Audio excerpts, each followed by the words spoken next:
আসসালামু আলাইকুম এভরিওয়ান, আশা করি সকলে ভালো আছেন। আমিও আলহামদুলিল্লাহ আপনাদের দোয়ায় ভালো আছি। আমি আজকে আপনাদেরকে সান্ত্বনা এবং পরামর্শ স্বরূপ এই ভিডিওটা নিয়ে আসলাম। অনেকের বিকাশ পার্সোনাল অ্যাকাউন্ট বন্ধ হয়ে গেছে, তো এটা নিয়ে অনেক চিন্তিত আপনারা। বিকাশ অ্যাকাউন্ট কি করব, অনেক টাকা আটকে আছে, এটা কিভাবে উদ্ধার করব। আজকের এই ভিডিওতে পরামর্শ স্বরূপ আপনাদেরকে শেয়ার করব আপনারা কিভাবে আটকে যাওয়া টাকাগুলা উদ্ধার করবে উদ্ধার করবে। সো তার আগে যারা এখন আমার চ্যানেলটি সাবস্ক্রাইব করেনি অবশ্যই সাবস্ক্রাইব করে দিবেন, পাশে থাকা বেল বাটনটি অন করে দিয়ে পাশে থাকবেন। এই চ্যানেলে প্রতিনিয়ত কিভাবে অফার হিট করে, পার্সেন্টেজে কিভাবে ব্যালেন্স নেই, এই সমস্ত আপডেট কিন্তু আমাদের এই চ্যানেলে পেয়ে যাবেন।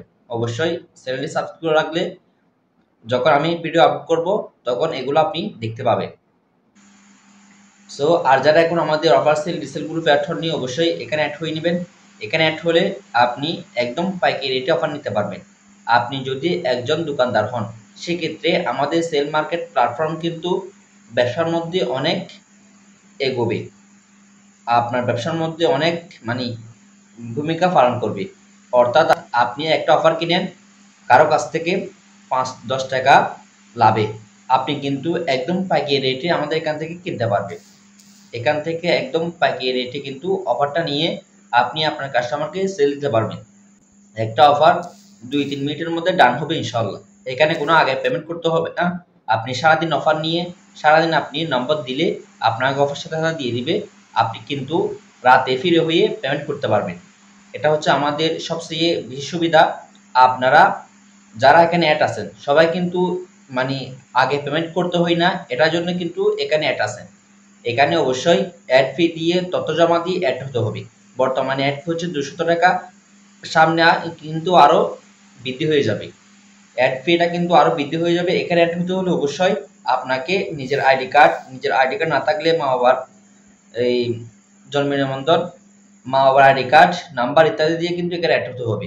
যারা আগ্রহী তারা অবশ্যই আমার স্ক্রিনে দেওয়া নম্বরে হোয়াটসঅ্যাপে নক করবেন। তো কথা হচ্ছে আপনারা কিভাবে বিকাশে আটকে যাওয়া টাকাগুলা উদ্ধার করবে। এখন আমি কয়েকটা কথা বলি। আমার নিজের সিম যেটা আছে সেটা কিন্তু বন্ধ হয়ে গেছে। নিজের সিম বলতে নিজের না, আমি যখন প্রথম মোবাইল নিলাম তখন কিন্তু আমি বাজার থেকে একটা সিম কিনেছি। সেটা কার নামে রেজিস্ট্রেশন এটা কিন্তু আমার জানা নেই। বিকাশ অ্যাকাউন্ট খোলা ছিল, এটা কিন্তু আমার জানা নেই বিকাশ অ্যাকাউন্ট কার নামে খোলা। তো আমার অ্যাকাউন্টের মধ্যে এই প্রায় 500 টাকা মতো ছিল, কিন্তু এটা আমি তুলতে পারতেছি না। এখন এটা আমি আশা ছেড়ে দিয়েছি, কারণ এটা কার নামে খোলা, কার আইডি কার্ড দিয়ে খোলা, কোনো কিছু কিন্তু আমার জানা নেই। শুধু নামটা জানা আছে কার আইডি কার্ড দিয়ে খোলা। তো এখন এটা যদি আমি তুলতে যাই সেক্ষেত্রে আইডি কার্ড বের করতে হবে, তার বাড়ি কোথায় এটা বের করতে হবে। তো অনেক টাকা কিন্তু খরচ হয়ে যাবে। যেহেতু এটা অল্প টাকা, আমি এটা খুঁজে লাভ নেই, বাদ দিয়ে দিলাম। এই চিন্তাটা আমি আমার মাথা থেকে বাদ দিয়ে দিলাম।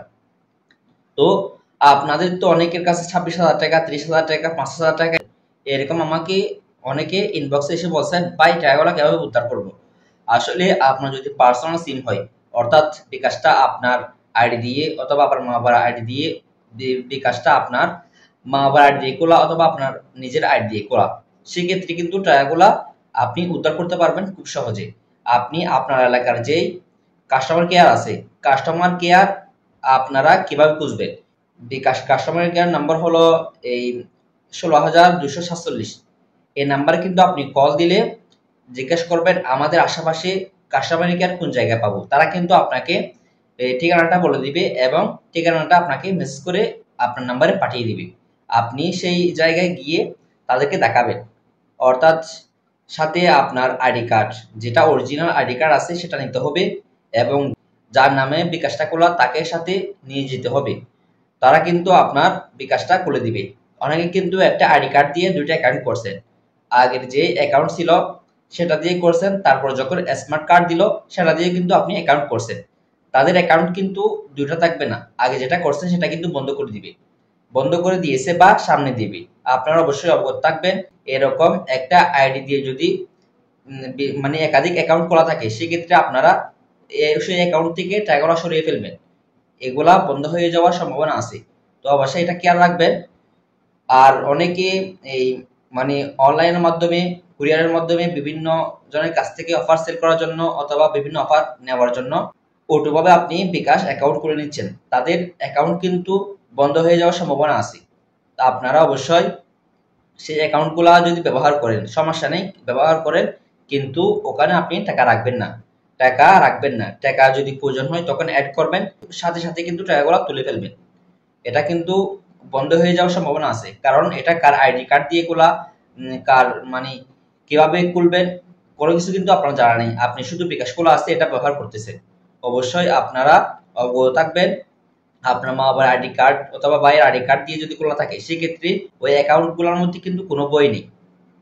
আপনার পরিচিত যদি আনপরিচিত হয় সেক্ষেত্রে অ্যাকাউন্ট গুলা থেকে আপনি টাকা তুলে ফেলবেন, টাকা রাখবেন না, টাকা সরিয়ে ফেলবেন। কিন্তু যদি অ্যাকাউন্ট গুলা বন্ধ করে দিই সেক্ষেত্রে আপনি টাকাগুলা উদ্ধার করার কোনো সিস্টেম নেই। সিস্টেম আছে, তবে তাকে খুঁজতে হবে তার বাড়ি কোথায়। আপনি যদি এখন চট্টগ্রামে থাকেন, তার বাড়ি যদি এই সিলেট হয় অথবা ঢাকা হয়, সেক্ষেত্রে আপনি তার আইডি কার্ড বের করে তাকে খুঁজে এই তার আইডি কার্ড টাকাগুলো তুলতে হবে, বিভিন্ন ঝামেলা। তো অবশ্যই এটা আপনারা মাথায় রাখবেন। যারা এখনো এরকম অ্যাকাউন্ট ব্যবহার করতেছেন তারা সাবধান, এখান থেকে আপনি টাকা তুলে ফেলবেন। যদি টাকা না তোলেন সেক্ষেত্রে আপনাদের লস হবে। অনেকের 30,000, 35,000, 26,000, 5,000 এরকম আমাকে ইনবক্সে বলছে। এখন কিছু করার নেই, আপনাদের যদি অ্যাকাউন্টটা কার নামে খোলা এটা যদি না জানেন সেক্ষেত্রে এটা ইনশাল্লাহ আমরা বের করে দিতে পারবো যদি বেশি টাকা আটকে থাকে। আর যদি অল্প টাকা হয় সেক্ষেত্রে আপনি ওনাকে খোঁজা এটা লস, আর কি লস হবে আপনাদের। তো অবশ্যই এটা মাথায় রাখবেন। যদি আপনাদের প্রয়োজনীয় মানে অ্যাকাউন্টগুলা যেগুলো বন্ধ হয়ে গেছে আপনার মা বাবার আইডি কার্ড দিয়ে এগুলো কিন্তু সমস্যা নেই, আপনার টেনশন করিয়েন না। আপনার পার্শ্ববর্তী আপনার এলাকার যে কাস্টমার কেয়ার আছে অথবা উপজেলার যে কাস্টমার কেয়ার আছে ওখানে গেলে আপনি সাথে ID card, original ID, smart card থাকলে স্মার্ট কার্ড এটা নেবেন। তারপর যার আইডি দিয়ে তাকে সাথে নেবেন, নিলে আপনাকে অ্যাকাউন্টটা খুলে দেবে। টাকাগুলা কিন্তু আপনি ওখান থেকে উদ্ধার করতে পারবেন, টাকাগুলা কোথায় যাবে না। আপনি যদি খুলতে না পারেন এই আইডি কার্ড দিয়ে খোলা এটা যদি না জানেন সেক্ষেত্রে টাকাগুলো উদ্ধার করতে পারবেন না। অবশ্যই এটা মাথায় রাখবেন। তো সবাই এরকম প্রত্যেকটা আপডেট পেতে অবশ্যই আমাদের পাশে থাকবেন। আর যারা এই অফার জগতে সবকিছু আপডেট জানতে চান, অফার কিভাবে হিট করে বা পার্সেন্টেজে ব্যালেন্স কিভাবে নেই, এই সম্পর্কে যদি আপনি বিস্তারিত জানতে চান সেক্ষেত্রে আমাদের যে পেড মেম্বারশিপ গ্রুপ আছে আপনারা ওখানে অ্যাড হতে পারবেন। ওখানে অ্যাড হলে আপনি এই অফার জগতের বেশার কম সবকিছু শিখতে পারবেন। রবি, এয়ারটেল, বাংলালিংক, এই জিপি অফারগুলো কিভাবে হিট করে, রিচার্জ প্যাক, গিফট প্যাকেজ, এই কম্বো প্যাকেজ, পার্সেন্টেজ কিভাবে ব্যালেন্স নেবেন, এই সমস্ত কিছু কিন্তু আপনি শিখতে পারবেন। অবশ্যই যদি এটা শিখতে চান সেক্ষেত্রে আমাদের পেড মেম্বারশিপ গ্রুপে অ্যাড হতে হবে। অবশ্যই যারা আগ্রহী তারা স্ক্রিন দেওয়া নম্বরে হোয়াটসঅ্যাপে নক করবেন। তো সবাই আমার জন্য দোয়া করবেন। আসসালামু আলাইকুম।